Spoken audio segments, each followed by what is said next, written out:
Hello and welcome to Plot Twisters. This is a podcast where we take movies and twist the plot to see if we can make them better, and if not, more hip and cool. At the moment, we're talking about teen movies from the 90s. On this episode, Crybaby from 1990. I'm Anders and I'm proud to be a square. I'm Emma. We're squares, Anders, and squares gotta stick together. Sticking together is what good waffles do. And squares. And also squares. Where did squares come from, do you think? Like, why do people start saying squares? What's a square got to do with anything? I guess it's like, if you're summing up, if you're stood there and you're looking at a person and you're trying to decide, are they cool or are they uncool? I guess. Think about shapes, Emma. What's the coolest shape? I'm thinking about shapes. All right. What's the coolest shape? The coolest shape? Oh gosh. It's probably a triangle, right? Because it's a triangle. You got ding, ding, ding, ding, ding. Right, like a triangle. You nailed it. What's the opposite of a triangle? An inverse triangle. I don't know. yeah. And you know what they call that in math shapes? Squares. Squares. Right. I get it. So okay. To answer your question, cool shapes. Not cool shapes. I think in the 50s people were like, what's a shape that's not cool? Squares. I assumed it was because nerds wear glasses, and you'd say like square eyes. I've just looked it up and I know what it is now. Would you like to know what it is? Where it came from? Hang on. Let's just take a pause for 1 second. Okay. The old square eyes. Why would you call someone square eyes? Because of glasses? You call people square eyes when they wear glasses. Because famously glasses are square. Yeah. Are they? Well, they're not. But like that's the thing that people have said before. I think he's square eyes. No? You get out of here, square eyes. Was that just something that people call me? Yeah, I think that was a bespoke taunt just for you. Okay. For your eyes only. And also like nerds like maths and square as a shape. I don't know. Nerds love squares. Oh, how many sides? I'm a nerd. Let's triangulate. What does it mean for real though? It's from the American jazz community in the 1940s, in a reference to people who are out of touch with musical trends. You're out of touch. Fun, isn't it? You're out of time. You know what? It makes sense. It makes sense, right? Because squares wouldn't know about cool records because records are circles. So the word square comes from the Old French esquire. And it was used in the 1570s in reference to someone or something honest and fair, which then evolved into the phrase fair and square. So it'd be like, oh, that's fair and square. And then that's where squares came from, people who are fair and square. Amazing. Interesting, isn't it? Well, I feel informed, and I definitely feel like that cemented me as a square because I like the origins of words. Yeah. Right? Come hang out with me, Susie Dent. Am I right? Am I right? Interesting. Oh my goodness. Anyway, this is a film podcast, by the way. So it doesn't have to be. It could be a math podcast if we wanted it to. Could it? Right?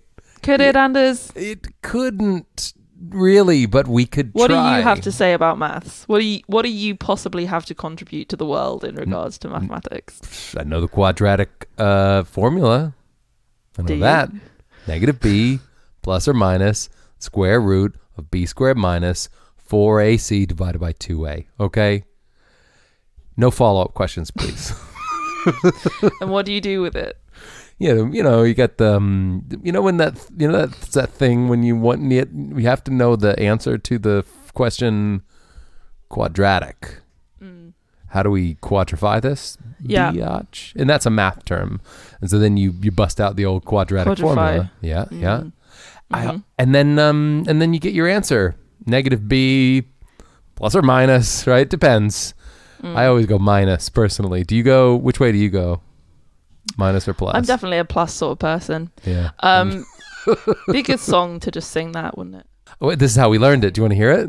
Sure. Negative b plus or minus the square root of b squared minus 4ac divided by 2a. Sounds like a jingle for a bad cat food. What I learned in high school is, you can teach me jingles and word association that will lodge itself in my brain for all of time. So I'll always know that, and I'll always know the first 10 or 14 elements on the periodic table. Don't need to know them. Don't know anything about them. Thanks a lot, high school. You taught me something.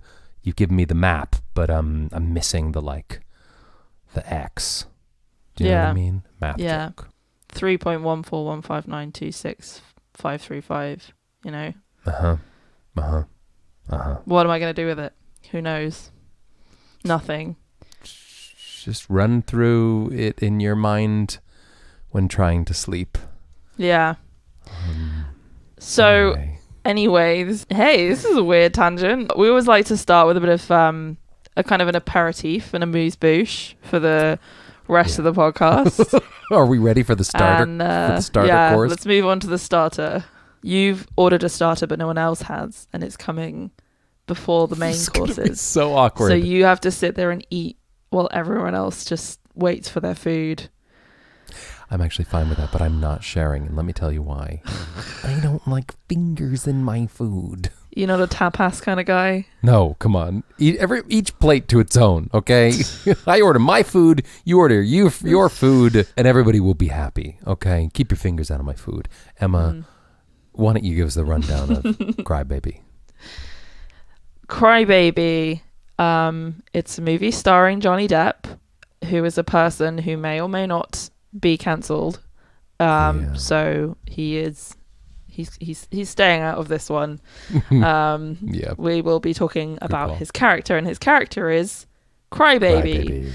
Crybaby Walker is I think the term is like a greaser, right? He's a 1950s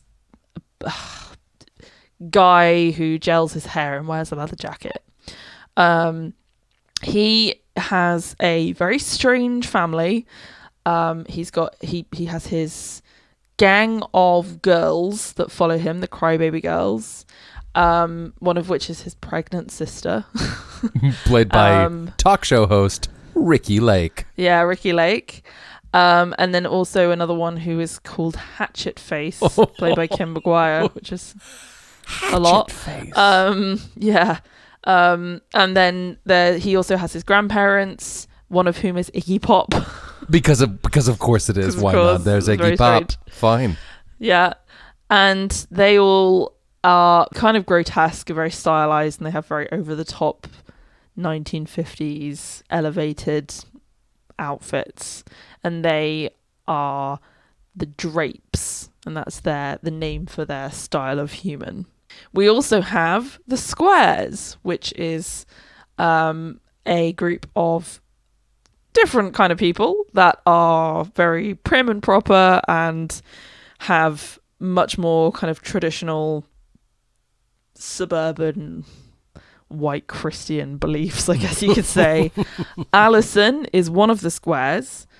She is a young woman who is dating the kind of head square. I think his name's Baldwin, isn't it? Was that him? Yep. Yeah, and they have a very picture book 1950s romance. Also, everyone sings, and so they sing. Sometimes she sings with him, and sometimes she sings with Crybaby. They basically have this Grease adjacent relationship in which she falls for Crybaby, but nobody wants them to be together because, teenage romance. Totally. Like the Montagues and the Capulets over here. Back again. Right. And then just a bunch of nuts stuff happens. Crybaby gets arrested and goes to prison, and then there's a number in the prison. There's a few numbers in the prison. He then tries to escape. The sister has her 2 children taken away and put up for adoption in a weird pet shop. There's a fight that breaks out where they're having the Drapes are having a big kind of carnival-esque party thing, and then the Squares turn up and they start destroying all their things, and there's lots of singing, and I suppose the overall thing is this love story between Crybaby and Alison. and the underlying storyline is to do with people being intolerant against people who are different, and people who are different being represented by the drapes, Right. and kind of, I suppose, injustice as well. When Crybaby gets arrested, it's very much sort of for no reason. Like, the judge just says, you don't seem like a good sort of person, you seem like you're on the wrong path. Right. And then when Alison goes up to speak to the judge, he goes, you seem like a nice young girl, and, you know, off you go and have a nice life. And which is very over the top, but also probably kind of accurate in a way to the way that the world works, particularly in America. It's a very stylized film. There's a lot of references to 1950s teen films. There's a lot of things which are very reminiscent of that, and the way that everyone performs and looks and talks and sings is a lot like that. But there are other references to other teen films as well, like obviously Grease. I think you can see quite clearly. This is Grease. This is like John Waters' version of Grease. Yeah, it's weird Grease, isn't it? Weird, very greasy Grease. Very greasy Grease, yeah. And as you said, it's a John Waters film, so it's got the John Waters flavour on it, which is like grotesque, kind of celebration of ugliness in a lot of ways, and celebration of like things that are kept out of Hollywood polished mainstream films in a lot of ways. And that juxtaposed with a love and a knowledge of cinema in a really interesting way. It's a weird film. It's a strange film. It's weird. It was weird. This is a weird movie, right? Look, I feel like I can be honest with you, Emma, right? And with our listeners. And at this point, right, we've watched a few movies together, okay? So we've been through it. We've been through it, okay? We've watched some very mainstream stuff, and we've watched some super weird stuff. Mm-hmm. And it's rare for me to feel, I guess, if I were to use a little bit of an analogy, watching this movie felt a bit like, I would imagine how an alien visiting Earth for the very first time might feel watching an episode of The Real Housewives of Beverly Hills, okay? Yeah. In that the alien may know these are humans. They're the beings that inhabit this planet, but the customs and, you know, the everything else may just baffle and dazzle their eyes. I was so confused during this movie, and it's not that confusing of a movie, okay? I just didn't get it. I didn't get it. And I'm looking at all these amazing reviews of this movie, and it's got a 6.5 on IMDb, and it's one of the highest. This movie is on all the lists of movies that people say are the best teen movies from the 90s. Mm-hmm. And you know, I'm reading these articles and I'm like, I do a podcast about movies from the 90s, so I should know. And you can't tell me, you know, BuzzFeed, that this movie is on par with 10 Things I Hate About You, and She's All That, because this movie was weird. And I will say that my hope for this episode is that through conversation about this movie, I will leave with more of an appreciation for it than I felt when I finished it last night. Because when I finished it last night, all I could think about was, dude, what was that movie? What was that movie about? And why did that? And what's with all the licking? And why did that girl drink a jar full of her own tears? Okay, have you never done that? Well, you know, I mean, I don't want to tell stories out of class, but no, because no. I have a few things that I'd like to address with you on our journey to understand this film together and to understand what's going on and what's it all about. Let's do it. So pack our bags before we climb this. Yeah. Before we climb this Everest. Here are the things I want to cover. First of all, we're going to talk about musicals. Then I really want to dive into what you mean when you say you don't get it. Right. I'd love to go into that a bit deeper and explore that. Okay. Yeah. And then I'd also like to talk a little bit about what people expect and what they want when they're watching a film like this. Okay. So those are the things I want us to yes. get stuck in with, all right? So the first thing, musicals. Well, yeah. Have you seen a lot of musicals? Tons. So many. Do you generally like them? Yeah, man. Movies plus music equals... I like it. Well, when I say musical, I mean specifically like on stage, right? On the stage musicals. Well, like, okay, so are you saying, have I been to musicals have you been to IRL, a musical? right? Yeah. Okay, here are the musicals that I've seen, and I've not seen that many plays, but, whatever. When I was in high school, there's a lot of musicals, so I've seen The Music Man, and I've seen Brigadoon, and I've seen Oklahoma, okay? Yep. I've also seen Avenue Q, right, which was very good. And I also have seen, what's that one that it's Romeo and Juliet, but it's in New York and it's the Jets and it's a story, cats, right? And it's like on the east side of New York. Brooklyn North by Heights. Northwest, yeah. So I've seen that one as well, right? And they go, Officer Krupski or whatever, and also, whenever I hear the name Maria in my head and in my mouth, but quietly because I don't want people to think I'm insane, I'll sing Maria. I just met a girl named Maria. Not how do you solve a problem like Maria? That one too, right?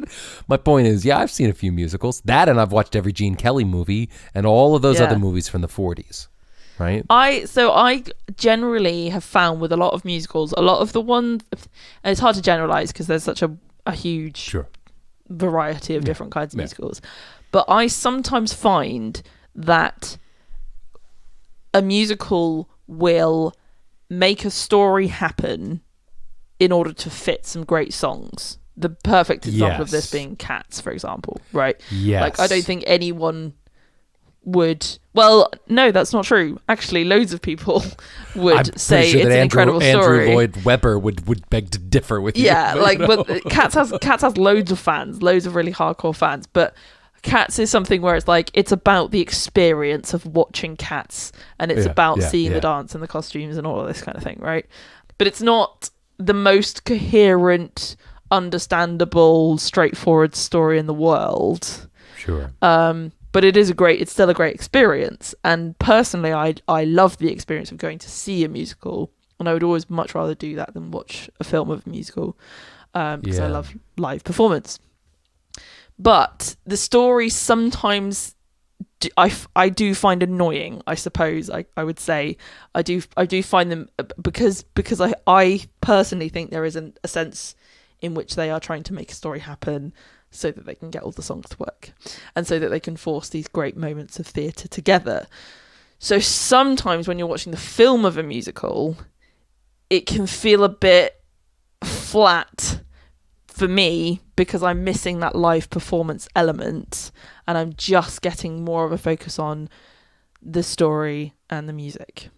I think that this film gave me that feeling in the sense that there were moments that had been orchestrated in order to have a good moment of musical song story, but the story itself was a bit weird and forced, if you see what I mean. Here's my take on musicals, okay? And I've seen a bunch of them, and I've seen probably far more. No, I have seen far more musicals, in film than I have in real life. Unless you count all the high school productions that I saw when I was a kid, which were actually pretty good because, we had a really good theater department in my high school. But most of my experience with musicals is either straightforward musicals from the 40s and 50s and 60s or like things that you wouldn't expect to be a musical, but they are, sort of more modern movies like this movie. Yeah. What I will say is, in general, my favorite musicals are musicals that are the story is about people putting on a show and having to write music for the musical, right? Yes. Because that makes sense to me. Okay, I'm sorry. I need to interrupt here. I need to urgently interrupt here. Yeah. When we eventually move away from the 90s we will be watching a film called High School Musical. See, which I've never seen. And you're going to love it because of what you've just described. Interruption over. I used to watch Glee, and I liked Glee, Yeah. right? Yeah, love Glee. Same thing. But like, movies like, look, a classic one is Singing in the Rain. Singing in the Rain is very good, right? And that is about writing a movie in the dawn of like talkies, as they call them, and I like that. Or there's another one with Gene Kelly in it, and good old Dorothy from Wizard of Oz. What was her name? Dame Judi Dench? No, that's not her. Judy Garland. Judy Garland, right? The other Judy. That movie's called Summer Stock. You ever seen Summer Stock? It's great, right? What's happening? Oh, I have a farm, and all of these Hollywood people are coming over to put on a show. Yeah. And then they sing about farming and Hollywood or whatever. And then the final one I'll reference is White Christmas. You ever seen that? Right? And that movie's about putting on a show for Christmas.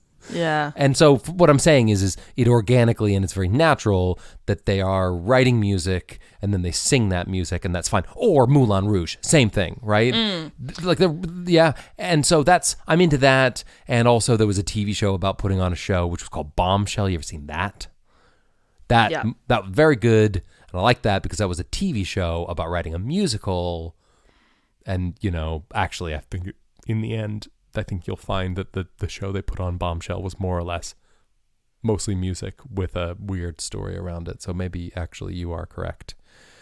Well, it's interesting because the film that John Waters done that I do really like, Hairspray, has elements of like that in it, in the sense that there's like a TV station, isn't there? And they perform on that. And I think that's really good. I really like Hairspray. But this one, and they did actually go on, there was a musical made of this, because I did check when I was watching it. I was thinking this would be so much better as a musical for sure. This would be a great musical on stage. And it was. And they did make it into one of those Tonys. But there's just something weird about it. I mean, like, there's the stage show of Les Miserables.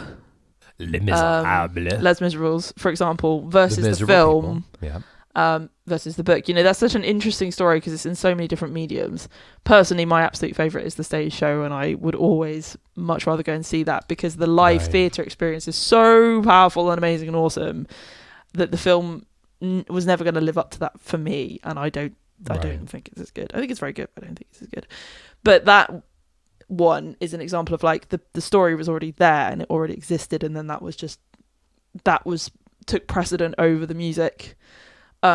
Whereas something like this, I kind of get the feeling that a lot of very cool 50s inspired of like the rockabilly music that's in this. Yeah.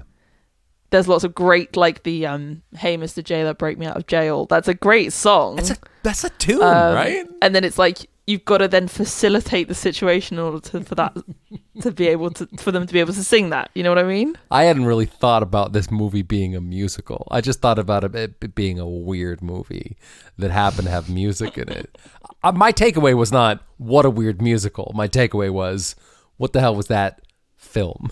Right? So in my mission to help you understand this film better, has saying it's a musical helped a little bit. Yes, a little bit. A little bit. Cool. Hey, Mr. Jailer. Yes.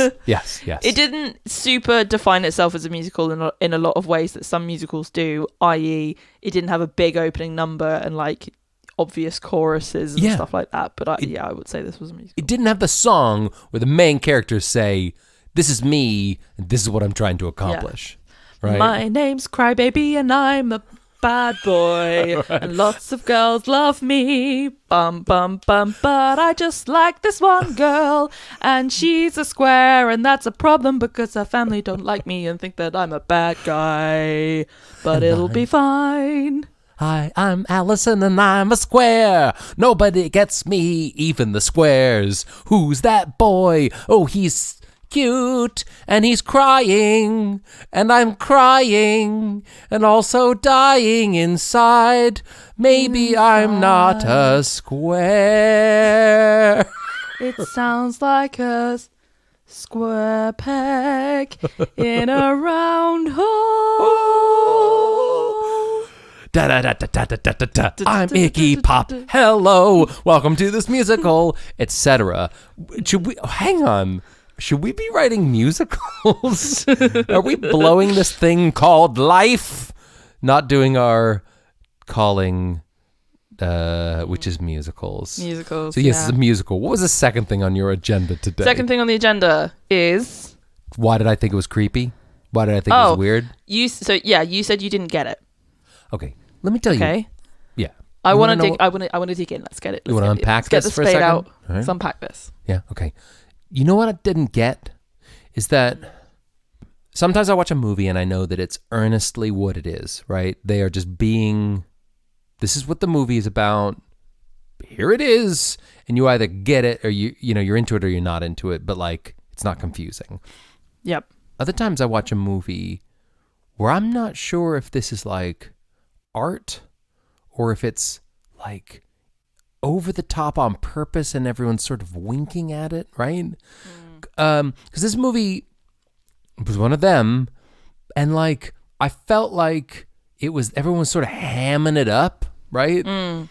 Acting wise, and the acting wasn't good, nor was the dialogue good at times. And I was watching it thinking, what do people see in this movie that I don't? Right? Again, why is this a 6.5 on IMDb? Sure.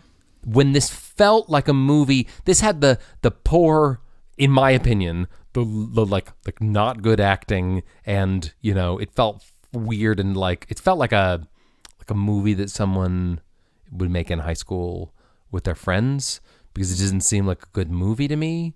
And I want to know why people would think this is a good movie when I don't. And I'm not saying that I'm an expert, okay? But I feel like I get things. Yeah. Johnny Depp didn't even, like, it's Johnny Depp. So it's Crybaby. I didn't get it. Does that make sense? When you say, I think so, when you say you don't get it, you don't mean you don't get what it's about. What you mean is it's about a guy who likes a girl. I got that. You don't get why people like it. That's what you mean. Yeah, right. yeah, exactly. I suppose what I'm interested in, right, is like when you say like, oh, I don't get it. It's like sometimes people don't get it because they don't relate to it. They don't get it because they don't understand the story. They don't understand the appeal. They don't understand what they were supposed to get from it. There's all sorts of reasons why you might leave a film going, oh, I didn't really get that. I think that with films like this, what I think is we have a different perspective of this film, and we both have different perspectives of all of the films that we've watched because of the context of everything else that we've seen, if you see what I mean, right? So you and I have watched different films.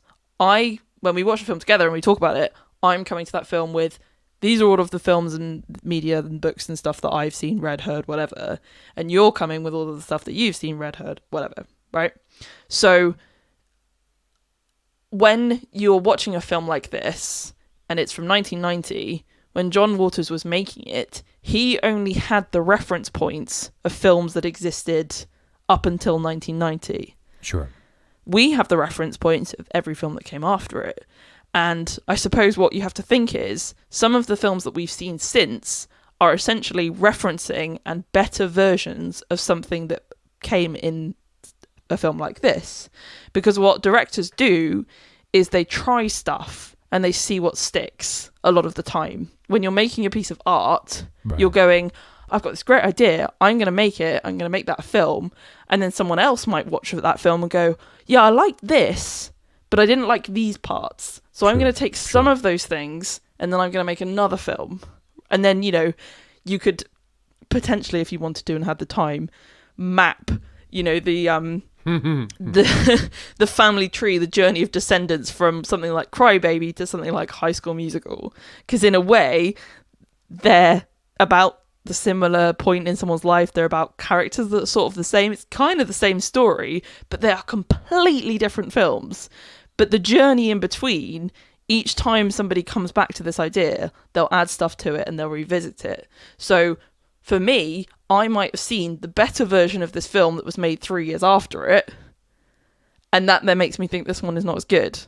But if I didn't have that reference, I might see it and go, that was really interesting. Hey, this idea of like a cool guy, a cool bad guy, and a smart square girl. Interesting. Love that. What a cool idea. And then the next time I see that idea again, I go, oh, well, that's just copying Crybaby.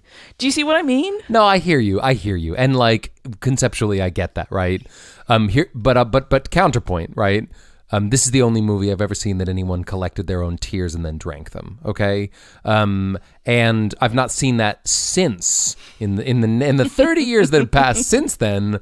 I've never seen that happen. Okay, so they tried it and it didn't work. It was an evolutionary, cul-de-sac, right? I understand the concept, and like, that's why, like, I see, you see it in like art, taking bits that they like, and that's happened throughout time, and you can see that in music, and you can see it in film, you can see it in everything, right? It's all fine, okay? But I'm watching this movie, and I remember, so my wife said, why is this movie so bad? And I said, I don't know. And then she said, were movies just bad in 1990? And then I said, no, because we've seen the Star Wars, and we've seen Back to the Future and Jurassic Park. But those are all films which are much more mainstream than this one. No. I know. And those are more designed to appeal to everyone than this one is. This film is not designed to appeal to everyone. It's not this movie for then?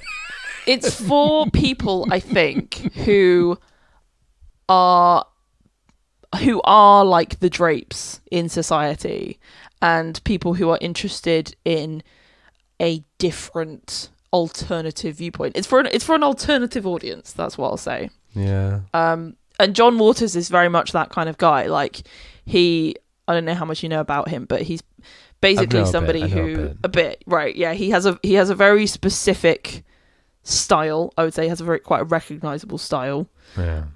And he often kind of balances what's something that's quite highbrow and sophisticated with something that's more grotesque and sleazy, and mixes the two together, and it's a kind of there's an element of like shock factor in there. There's an element of anti-establishmentarianism. There's all sorts of things which you can bring as an outside perspective, but what that does mean is that a lot of people won't like your film. But sometimes people do like it just because they think, oh, it's a different thing, and I like that because I want to be cool. I remember the first time that I saw, the first time I went to a modern art exhibition, right? And there was a time when I was younger, and big ups to my parents. Thanks a lot, by the way, for all the art classes, and spending all that money. Where I thought I might, want to be an artist, and even at the tender age of 15, I remember having a hard time with some conceptual modern stuff, right? And I go to the art museum and I'd be like, this painting of a horse is a good painting because look how much it looks like a horse, right? This painter has spent an awful lot of time learning how to paint a thing that looks like the thing that it is. And then I remember seeing at Modern Art Museum in New York, it was like someone had taken a urinal, right? Or a urinal, if you will, and just stuck it up on the wall, and they said that's art, right? Yeah. And I remember thinking, no, that's just a toilet you put on the wall. And I always really struggled with it, and maybe that's just me being like, things need to look like the thing they're supposed to be or whatever. I've since understood the complexity of, your Mondrians and your, Pollocks and other people of the world, and even your Andy Warhols. I understand that, some art can be, technically I could do it, but I could never do it, kind of a thing. Yeah. So I get that. But still sometimes I'll watch a thing and I'll be like, this doesn't seem like this seems too weird for me. And I've watched some weird stuff, so, but I think what I'm hearing from you is, right, this is an art film, and I was watching it thinking this is a movie, this is a regular movie with a certain famous actor from, the man with the scissor hands, and it turns out it was actually very out there, but not as out there as John Waters has been, or would eventually be. Film about a film that was made to be unique. Yes, is that what you're saying? I think it's an interesting question, really, in terms of like, why does some art appeal to some people and not others? And I think people love to get on their high horses and say, well, I'm sophisticated and intelligent and I understand this, and the reason you don't like it is because you don't understand. Right. And as I've probably expressed on this podcast before, I have no time for that opinion. I think everyone is equally valid in the sense that, like, unless you're deliberately not opening your mind to try and understand something. But if you are and you're not getting it, then that's fine. It just comes down to taste. It really does. You like what you like. We're not here to yuck anyone's yums, right? Yeah. You know? There are probably loads of people out there who look at John Waters' work and they look at his vibe and they look at the vibe of a film like Cry Baby and they go, I get that. That's me. I understand that. Right. You know, I have loved basically everything that Lady Gaga has ever done, but there are loads of people who look at some stuff that she does and go, I don't understand that. I don't get why is she wearing a meat dress, you know? It's a taste thing. So, you know, it's just, that's why some people like this. My final question was, what do you look for when you watch film? What do you want to get out of it? At the end of the day, and when I watch movies, it usually is the end of the day, right? 90% of the time I want something to make me feel good. Right. And that could be in lots of different ways. A cry movie can make me feel good, right? What?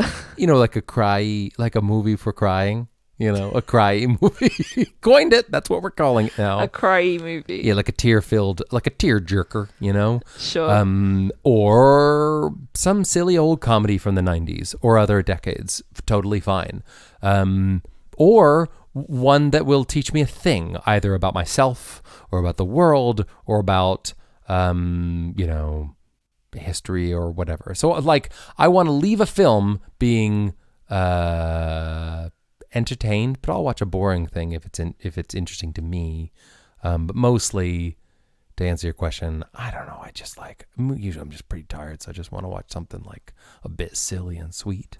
Yeah, you know? just passing the time. Just passing the time. Tick by, just something to silence the. Yeah, exactly. Not the silence of existence. Yeah, exactly. Isn't that what everybody wants out of film? Right? Why do you think I'm so hung up on movies from the 90s, Emma? Come on.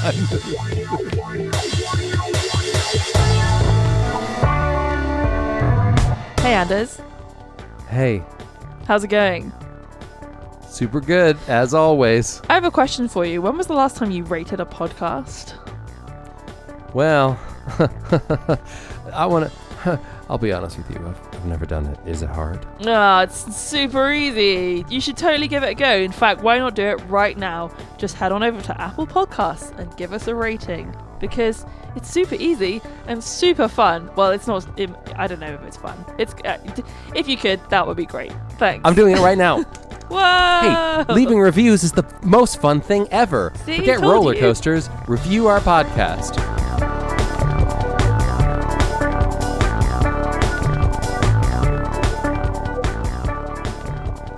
So how do we want to twist this movie then?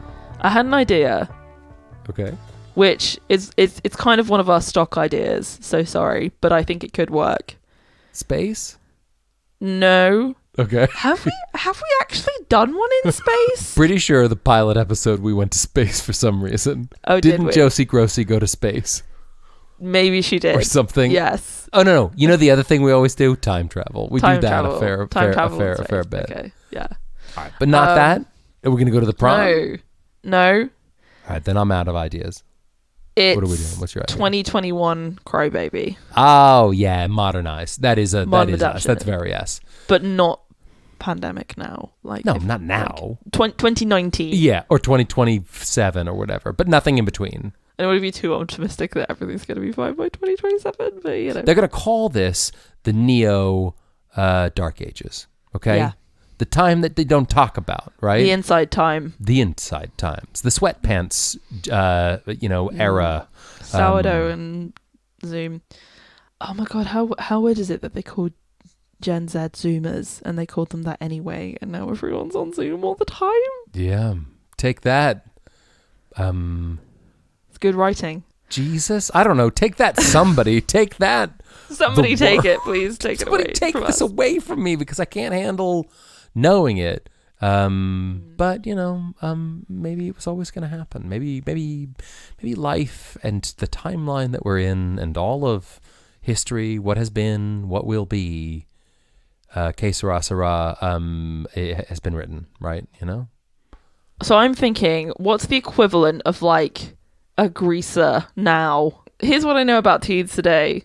YouTube, they love YouTube. They TikTok, love YouTube and TikTok so much. Video games, rollerblading, Right. but Yeah. mostly YouTube and TikTok. So I was thinking, what if, like PewDiePie, and there's like the like potentially quite right-wing YouTubers who are really into making content, and then you have like TikTok like e-girls who are very potentially on the opposite end of that. I don't know if that's getting too political, but like a very left-wing social justice warrior TikToker who's really into like those videos where they like point and there's words and it's like, hey, don't be rude to other people of different things to you because it's bad for your mental health. Like one of those kind of girls. I'm gonna be, but just can we go over here for a second? Hang on, just walk over here for a second. Yeah, what's up? You okay? Okay. Everything right? I know. I've heard of TikTok. Yeah. Okay. Mm-hmm. Just set the record straight. I even have the app on my phone. Okay. I don't want to Yeah. brag, but I have set up an account. You've downloaded it, okay? Yeah, I downloaded it. Right. Cool. When you say, those TikTok videos where they have the words down the side of, and they're saying all those things. Yeah. I don't know. Interesting. Is that going to be a problem in our twist? I mean, maybe. I mean, you could probably improvise your way through it and pretend you know what you're talking about. My plan is just to be like, oh yeah, I know, I'm down. Yeah. Is that fine?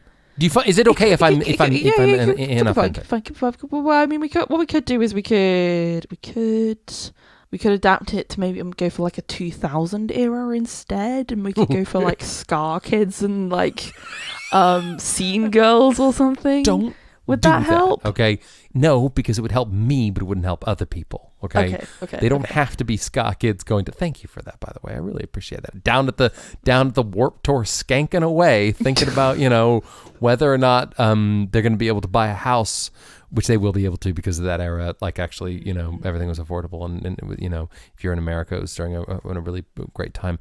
No, I have an idea. You know about like fan bases, like people like artists who have crazy fan bases. Yeah, like the Believers or the Little Monsters. Yeah, or like Blinks, right? What if it was what if it was that instead? Like, do you know enough about that for us to talk about it? Yeah, you think? probably. Yeah, I think so. Okay. I think so. Okay. All right, let's go. Let's do that. Yeah. So anyway, how about kind of like that, but maybe just to make it more accessible to other people who may not be as familiar with social media and youth culture as we are, as you and I are. We know. Just to open it up for our audience. Thanks. What if it was like two fans of different bands? I like it. Yeah. Or something? Yeah. I don't know. There must have been some artists in history who had like crazy fan bases, and they were like, I don't know, would you like live in a community where it's like, oh, we all really love Elvis? But that's kind of what this is, isn't it? Probably, sure. Except it's like BTS, Yeah, no, exactly. And maybe it's, like if it's modern day, you could either choose an actual, two groups or whatever, or just you could create a little bit of a heritage for this film wherein maybe there was quite a successful duo, okay? Yeah. A modern, a Hall & Oates, if you will, right? Yeah. But they split for some very, very publicized and, curated reason. They Okay. became two separate artists Ooh. who are very different. No, styles, I love this. No, I love right? this because the online fans get so involved Yes. in pop stars' lives. Yes. That if there was two pop stars who were dating and then Broke up. did you say they were dating or did you say they were just in the No, the but I music love act? that. Okay, Right? okay, they're also dating. They were also and then they dating. break up, and then they separate, and they stop making music together. But they go for like really specific genres. So maybe one of them makes like really spacey cyberpunky dance music. Sure. Great. And the Great, other yeah. one makes like rock and roll. Yeah, exactly. Some very, accessible indie pop sort of stuff. Yeah. And are they both writing songs about each other and how they feel post breakup? I think so. I think so. But it's like we all know who I'm talking about. I'm not gonna say her name. Jessica. But we all know who I'm talking about, and we all know who's to blame for our breakup. It's Jessica. It's Jessica. Right? Exactly. That. And then Jessica's like, isn't it pathetic to write a song about a breakup that happened 2 years ago? Get over it, Darian. Yeah, no, I'm so into that. And so the fans had to make a choice, and they became fiercely, on one side or the other. And they are very much the Jets and the Capulets. The Capulets, exactly. That's what they were called, right? When you're a Capulet, you're always a Capulet to your last Sigga Capulet. And they're all fighting online because it's a modern movie. Yeah. And then real life in a concert. Maybe it's like a Glastonbury kind of a vibe where for whatever reason They have concerts like two next to each other. Yes. One's playing the pyramid stage, the other is playing the other fancy stage. I don't know. I've never been.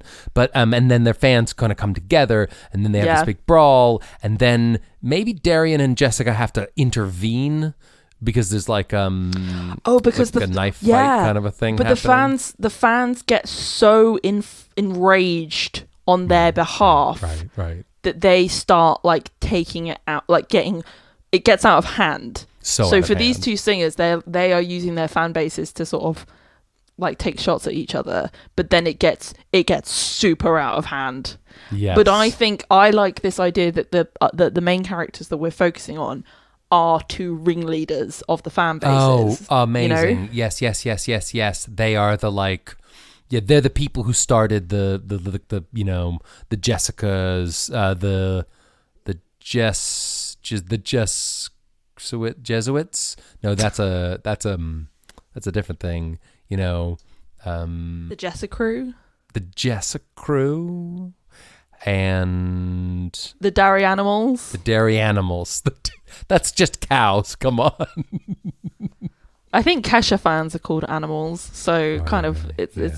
it's kind of crew, kind of right, but yeah. Yeah, exactly. Dairy animals. The knives and the guns. Yeah.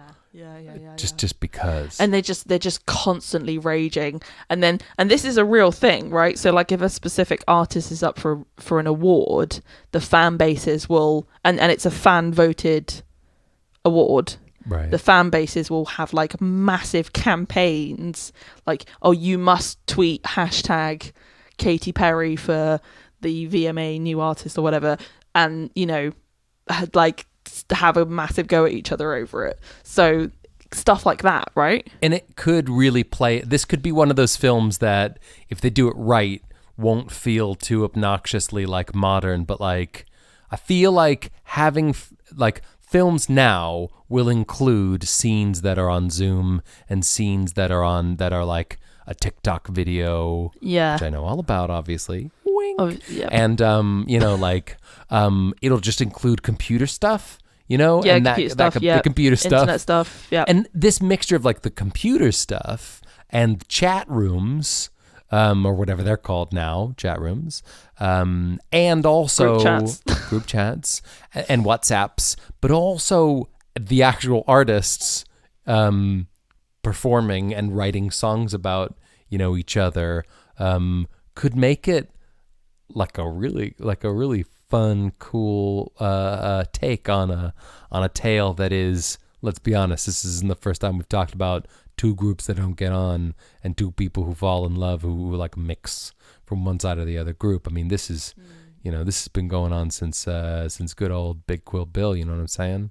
Emma, it is only suitable if I ask you, on a scale of 1 to 5 glasses of your own tears, how many glasses of your own tears would you give the 1990 classic Cry Baby? Well, the good thing is that I have quite a few sitting around, so I'm going to give this one. I'm actually going to give it 3. Ooh, gulp. Yeah. I thought it was very interesting, and it had a lot of spice in it, and I like that. Whilst I didn't love it, and it wasn't super my thing, I enjoyed watching it. Yeah, I get that. Yeah. How about you? 2. Girl drank her own tears. Blah. That really rattled you, didn't it? Yeah, it's the thing I'll remember for the rest of my life. Kind of fun. I thought it was Ew, kind of fun. For real? It's just salt water. Come on. Salt water excreted from your own body. I don't know. That didn't feel groovy to me. No, I gave it 2 because I just didn't really get it. And I wanted to, and I liked the music, but I didn't like, what do they call the things, the stuff that happens between the music? Oh, the story? Yeah, I didn't like that. I didn't like that at all. No, yeah. Cool. Cool. Yeah, not my thing. So please, Mr. Jailer, let me never watch this movie again. No, please. They didn't have a song which was, "Don't cry, baby. Why you crying, baby? No, don't cry, baby." I'm surprised I didn't have that Beatles song at the end of it. You know that song that goes, "Cry, baby, cry, make your mother sigh. She's old enough to know better." I'm surprised they didn't have cry, baby. Da-da-da-da-da-da. Cry, baby. Da-da-da-da-da-da. Oh, that's fun. Well, anyway, thank you for listening to another episode of Plot Twisters. Leave us a review on Apple Podcasts. We'll see you next time. Goodbye, baby. Bye. Don't cry, baby. Goodbye, baby. Cry, baby. Cry, baby. Wah, goodbye.